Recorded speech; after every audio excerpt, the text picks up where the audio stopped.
Hello and welcome to Curated Classics, the channel that shares the most famous and popular stories from books, films, and history in quick summaries so that you can learn the classics quickly without hours of reading or years of expensive courses. Today, you are listening to Don Quixote novel, written by Spanish author Miguel de Cervantes Saavedra and is considered one of the greatest works of fiction ever written. The story is divided into two parts, and it tells the tale of a man who loses his sanity and decides to set out to revive chivalry, undo wrongs, and bring justice to the world under the name Don Quixote. In the first part, a middle-aged gentleman from La Mancha in central Spain, obsessed with books of chivalry, becomes convinced that he is destined to revive knight-errantry in the world. He thus transforms himself into Don Quixote, dons an old suit of armor, takes a mischievous peasant named Sancho Panza as his squire, and sets out on a quest to serve the helpless and destroy the wicked. Don Quixote is known for tilting at windmills he believes to be giants, and for his love for Dulcinea del Toboso, a peasant woman whom he imagines to be a lady of high birth. Throughout their journeys, Don Quixote sticks to his ideals, while Sancho Panza often serves as the voice of reason. In the second part, which takes place a month after the events of the first part, Don Quixote and Sancho Panza set out on another adventure. This time, however, they encounter people who already know about them because the first part of their story has been published. This results in many humorous misunderstandings as people play along with Don Quixote's delusions for their amusement. Despite the humorous tone of the novel, Don Quixote offers insightful critiques of the social structures and cultural norms of Cervantes' time. The novel ends tragically when Don Quixote, persuaded to return home, falls ill and dies, but not before he renounces his delusions and acknowledges his true identity. In essence, Don Quixote is a story about reality and idealism, about how individuals in society often fail to live up to the chivalric ideals, and about the power and danger of literature in shaping our perceptions of the world. For a more in-depth understanding of the book, we will now provide a chapter-by-chapter breakdown. Don Quixote is a complex and lengthy work, and summarizing it in detail is a considerable task.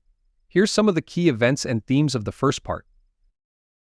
In chapters 1 to 5, a man named Alonso Quixano becomes obsessed with books of chivalry and decides to become a knight-errant, roaming the countryside in search of adventure under the name Don Quixote. He chooses a farmer's daughter, Aldonza Lorenzo, as his ladylove, renaming her Dulcinea del Toboso, and sets off on his old horse, Rocinante.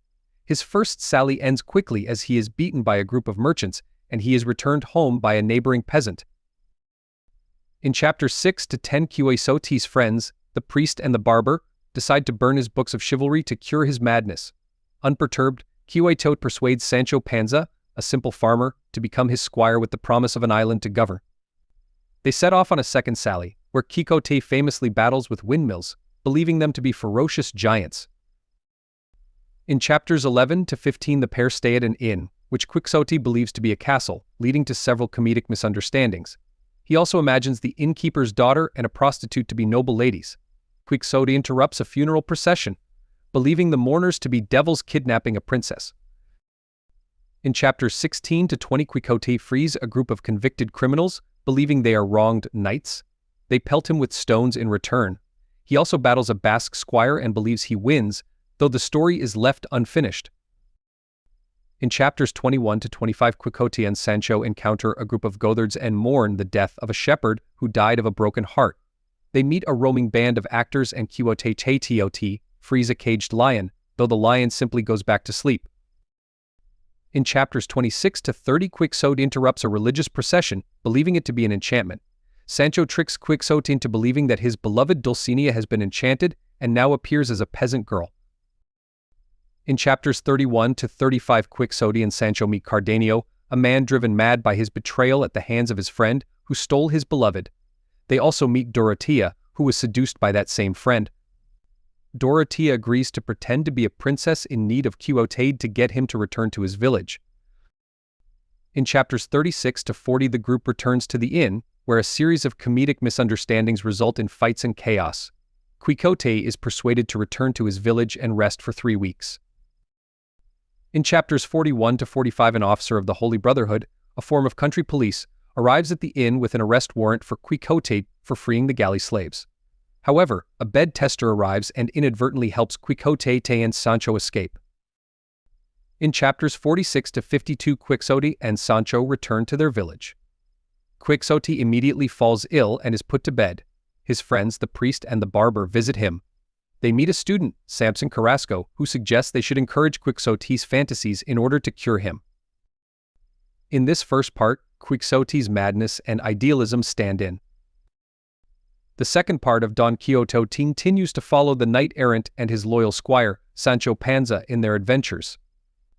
It is worth mentioning that the second part was published 10 years after the first one, and in the interim, an unauthorized sequel by another writer had been published, which Cervantes also responds to in his continuation of the story. In chapters 1 to 10, Don Quixote and Sancho Panza set out again after recovering from their injuries sustained in part 1. They encounter a duke and duchess who have read the first part of Don Quixote's adventures and decide to entertain themselves by playing along with his delusions and orchestrating elaborate pranks. In chapters 11 to 20, the Duke and Duchess continue to amuse themselves at Don Quixote's expense. They stage a mock enchantment where Sancho, to his delight, is made governor of an island, in reality, a small village. In chapters 21-30, while governing, Sancho proves to be wise and just, demonstrating practical wisdom despite his illiteracy and rustic manners. However, after experiencing the difficulties and responsibilities of governance, he decides that the simple life is best for him and abandons his post. In chapters 31 to 40, meanwhile, Don Quixote continues his adventures with the Duke and Duchess. They encounter a wooden horse that supposedly will fly them to a distant kingdom. However, this is another prank orchestrated by the Duke and Duchess, leading to more humiliation for Don Quixote and Sancho. In chapters 41 to 50, the story of the Knight of the White Moon takes place. This knight challenges Don Quixote, defeats him, and makes him promise to abandon his knightly pursuits and return home. This knight turns out to be Samson Carrasco, a character from part 1 who wants to help Don Quixote regain his sanity by defeating him. In chapters 51 to 60, Don Quixote and Sancho Panza return to their village. Don Quixote falls ill, and in his final days he regains his sanity and recognizes the folly of his actions. He makes a will, asks for forgiveness, and dies peacefully. Sancho tries to convince him to go on another adventure, but it is too late. In chapters 61 to 74, these chapters wrap up the loose ends of the novel. The history of the manuscript is explained, and Cervantes takes a final swipe at the unauthorized sequel to Part 1. The author affirms the death of Don Quixote, ensured that no further sequels can be written. In the second part of the novel, the lines between reality and fiction become blurred, as characters are aware of the published Part 1 of Don Quixote's adventures. The novel continues to reflect on themes such as the nature of reality and fiction, the effects of literature, and the interplay between madness and sanity. Don Quixote by Miguel de Cervantes Saavedra explores many themes. Throughout its narrative, reality vs. idealism. One of the central themes of the novel is the conflict between reality and idealism. Don Quixote is a dreamer who sees the world not as it is, but as he believes it should be, inspired by the chivalric romances he has read. This leads him to misinterpret and transform his surroundings to fit his idealistic vision. The moral here is a caution against losing oneself in illusions and not seeing the world as it is. Sanity vs. madness. The book constantly blurs the lines between sanity and madness. While Don Quixote is considered mad by other characters because of his delusions, his madness often exposes the folly and hypocrisy in supposedly sane society. This raises questions about what constitutes true sanity and madness. The power of literature. Don Quixote is a testament to the power of literature to shape our minds and lives. It demonstrates how the books we read can influence our perception of the world, for better or worse. It's a reminder of the power of stories and the responsibility that comes with creating and consuming them. The individual vs. society. Don Quixote's adventures often put him at odds with societal norms and expectations, highlighting the tension between individual desires and societal constraints. This theme encourages readers to consider the balance between pursuing personal dreams and adhering to societal expectations. Humility and self-knowledge. By the end of the novel, Don Quixote's self-awareness acknowledges his madness and dies a humble man. This transformation underscores the importance of humility and self-knowledge in leading a meaningful and honest life. The value of friendship. The relationship between Don Quixote and his loyal squire, Sancho Panza, is a testament to the value of friendship. Despite their differences and Don Quixote's illusions, Sancho remains by his side, throughout their adventures demonstrating loyalty, compassion, and patience. In essence, Don Quixote encourages readers to balance idealism with reality, to question societal norms, to recognize the power of literature, and to appreciate the value of friendship. Thanks for listening to Curated Classics. If you enjoyed this story and it provided valuable insights, we hope you will give this video a like by clicking the thumbs up, sharing it with other lifelong learners, and please check out more of the greatest stories throughout history on the Curated Classics channel. See you next time.